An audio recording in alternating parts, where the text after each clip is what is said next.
So ito no, gamit natin ito Sherlock.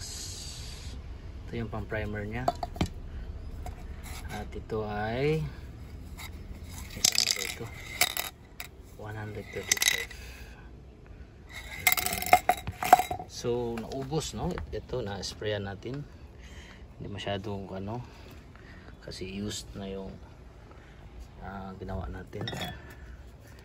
And then ito, meron akong isang pares nito, binigay ko sa kaibigan. So ito na lang ang natira, at saka ito no, hindi masyadong naayos kasi masyadong tawag dito, maraming kalawang yan. So ito tag 10 pounds, 10, 20, 30, 40. Ito ay tag 5, 50. Ito ay tag 5, 60.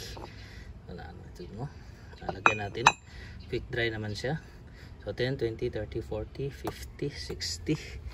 Ito ay tag 2.5. Yan, 2.5. May price pa. Anong price niyan? Tagal na ito, 99.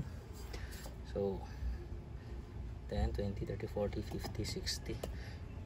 2.5, 70. 70, 80. Ito naman is 5 pounds. 80, 90, and 100 no? So nakulangan tayo ng spray paint. Hindi ko din na on kanina, so yung pag spray nito, ito masyadong makalawang na ito kanina. Yan. Kita nyo, hindi naman masyadong maganda, pero control naman siya. At meron akong mga maliliit dito rubber. Wala, hindi ko na ginagamit itong mga maliit na ito na rubber. China no. So malaki, pero sa tingin mo 1.5 kasing laki sila, pero hindi sila kasing bigat. Mas mabigat ito kaysa nito no? Parang, or parehas yata sila, parang ganun no. Tapos ito is 2.5, 1.25 ulit. Yan, 1.25. Ito naman ay 2.5 pounds. Hindi ko alam kung kilos o pounds to. Parang pounds yata. Hindi naman ito 1 kilo ng ganito na timbang. Na 1.25 pounds lang to. Yan.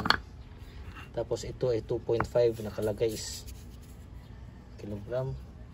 Pero kung hahawakan mo siya, kasing timbang lang sila no, mas malaki kasi parang may rubber yan sa loob, at may bakal sa may rubber sa labas at may bakal sa loob.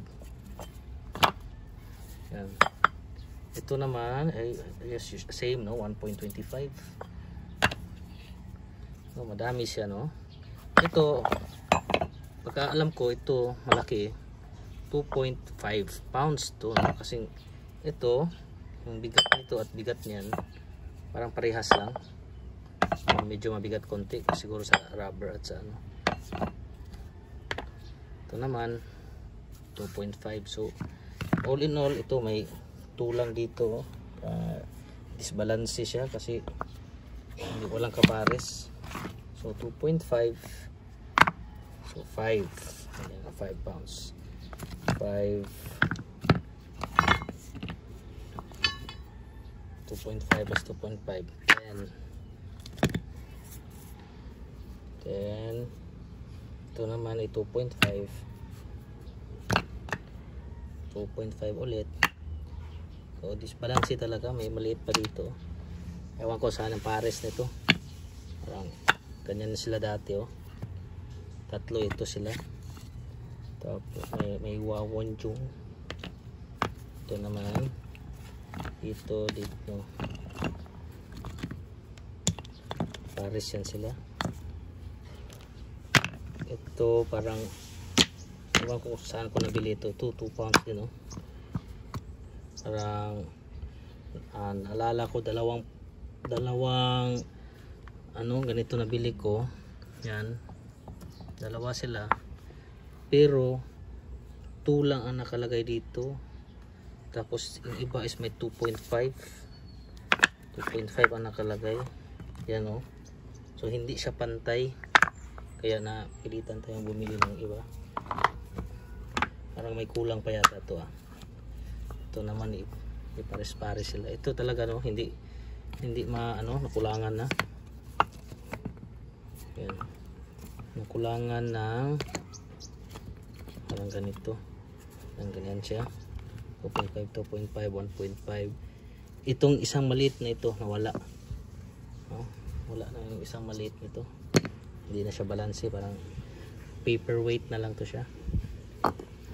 So all in all 100, 110, 120. Hindi ko alam, wala ako sa math. 2.5, 7.5, 110, 115, 120, ganun. So ito yung collection ko ng plates. Hindi na naayos ng maigi, no? Sa linisan ko pa. At balik tayo sa pag-gym. Yan. Baka ma-video ko ulit yung pagdagdag natin ng pintura. Ito, no? Sherlock's at saka Champ Premium. So yung pag-spray naman, hindi naman talaga ganong kaganda yung pag-spray.